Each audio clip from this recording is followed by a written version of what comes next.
जैन ये बताओ आलू के क्या रेट हैं? आलू 70। और प्याज क्या किलो है? प्याज 120। और टमाटर क्या हिसाब है? टमाटर 240। और अदरक क्या हिसाब है? अदरक 100 रुपये। लहसुन?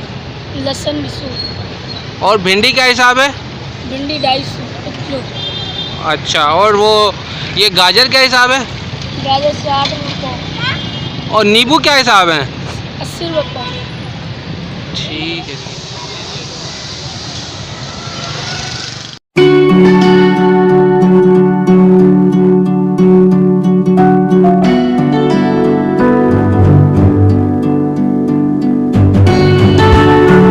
जैन अरबी क्या हिसाब है? अरबी 50 रुपये। और लौकी? लौकी 40 पाव। और तुरई क्या हिसाब है? तुरई भी 50 रुपये, 40 रुपये। ठीक है।